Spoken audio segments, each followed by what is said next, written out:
Hey, Brian Sullivan, founder of Precise Selling, with your weekly video tip.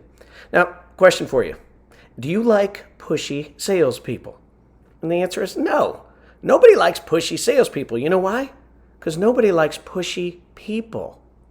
Now, imagine being at a cocktail party and someone walks right up to you out of the blue, taps you on the shoulder and says, "Hey, let me tell you all about me and my family, my wife and kids, my little Jimmy who scores goals at soccer every weekend. You got to see my car. It's off the charts. I make so much money."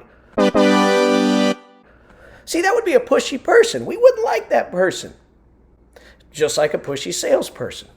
But if that same person came up, tapped you on the shoulder, introduced themselves, took a little bit of time to bring the walls down, they can eventually talk about their wife and their kids and their job and Jimmy's soccer goals. Because what they focused on first is bringing the walls down of the person they are communicating with. So if that's the case in a cocktail party, wouldn't that be the same if we picked up the phone or walked into somebody's place of work and tried to sell them something? Of course it would.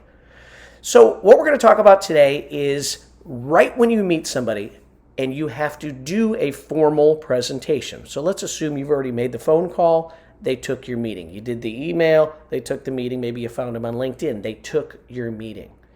Well, when that meeting starts, again, you will not start making a bunch of statements about your features and benefits and your product and how you've been around since 1932. No, because it wouldn't work at the cocktail party. But there are 3 things that you should and can do to first bring the walls down. First, anytime someone is allowing you to present your solution, step number 1, thank them for their time. Now think about it. Most prospects or customers think that salespeople are going to do what? Waste their time.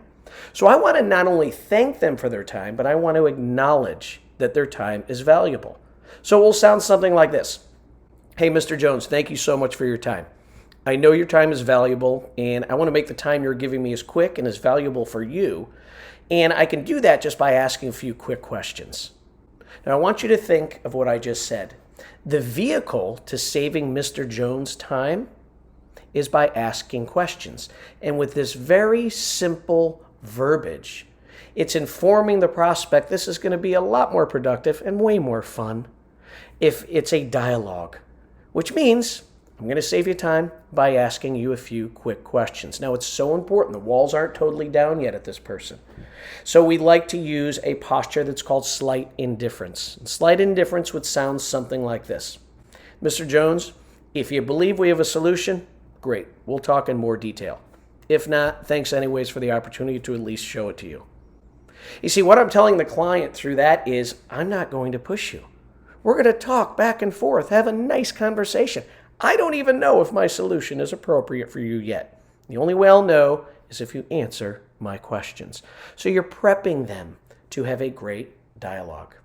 So think of these 3 things. Thank it for their time. You're going to save them time by asking them some questions, and then be slightly indifferent by saying something like, "I hope you like what you see. If not, no worries. Thanks for having me."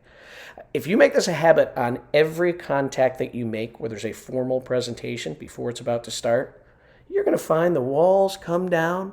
They're going to participate more. They're going to share deeper thoughts and feelings. And oh, by the way, once you bring their walls down, talk all you want about Jimmy's 3 goals last Saturday. All right, hope you enjoyed this. Try the greeting. It flat out works, and we'll see you next week for your precise selling tip.